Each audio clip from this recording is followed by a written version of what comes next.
So today I'm going to be making a static progressive on a client of ours that is having a lot of wrist issues.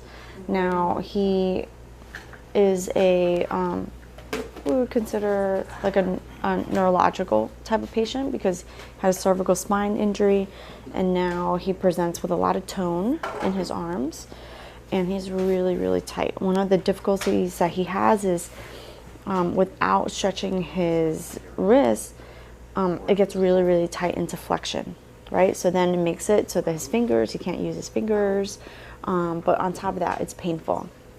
Now, because it's a cervical fracture, he has injuries to both his hands. So it's unrealistic for us to think like his other hand could really stretch this hand out. You know, like when you have an orthopedic injury, you know, one wrist gets injured, you can use the other hand to help, you know, do the home exercise program.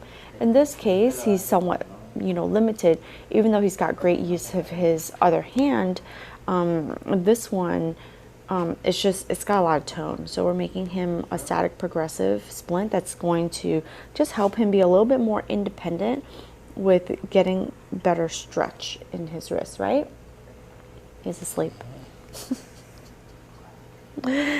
Well, it's probably good that he's, well, no, it's not good that you're asleep. You should be awake for this. You should be awake. Should stretch you more so that, no, I'm kidding. No, so one of the things is that I like to do, and I highly recommend it.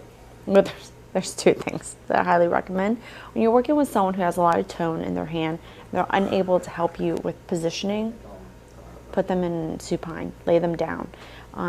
Now that might not always be the case in terms of depending on what kind of splint that you're making. Since we're making something for the wrist, it's really important for him to lay down so that his positioning will help me utilize gravity and his own position to help me make this custom orthosis even better and faster.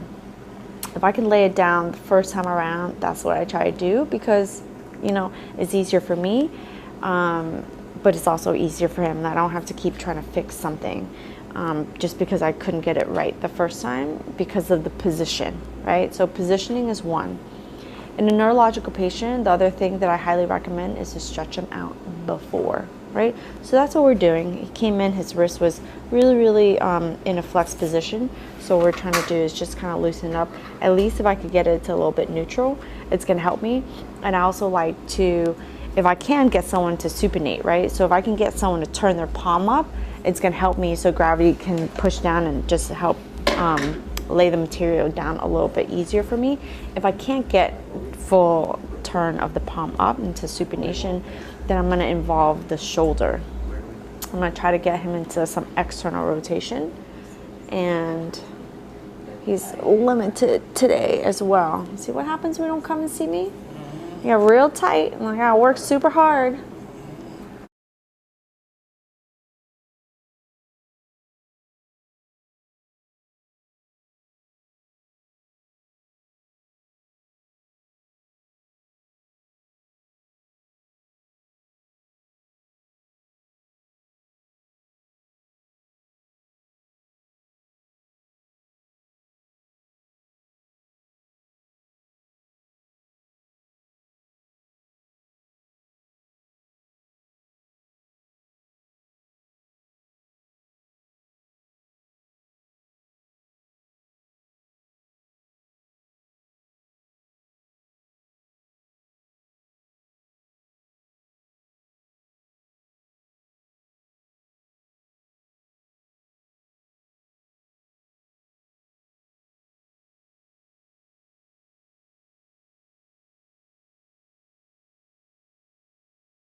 easily slide your thumb over here like this. We're going to put straps. So it goes around here and here to kind of hold everything. Right. And then we're going to put like a strap here, through here. It's going to go through your fingers here. And it's going to just pull you up like this. You're moving around in it. So I can see like what spots are bothering you. Like, is this a potential spot right here that's bothering you? Right. If you're not careful to put it on correctly, right? So if it's too tight, you want to pay attention to right here, Right. right? Like it doesn't feel too tight right now, but if you wear it and you feel like it's a little tight, use your other hand and kind of pull your skin and check it. Okay. Okay, you want to check it. Because you want it to be down just a little bit lower.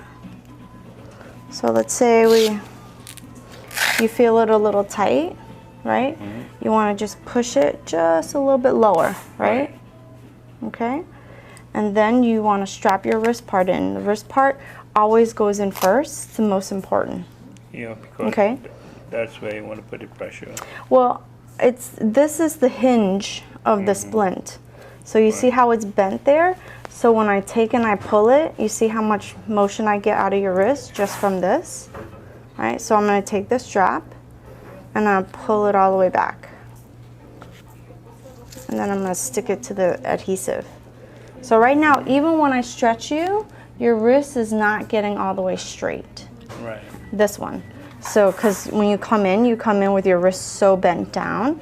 So I have to stretch it, and then I get to about here. So let's say if you're able to wear this, it can kind of hold that position for a while. Okay, Yes. so that it's not always down in this position.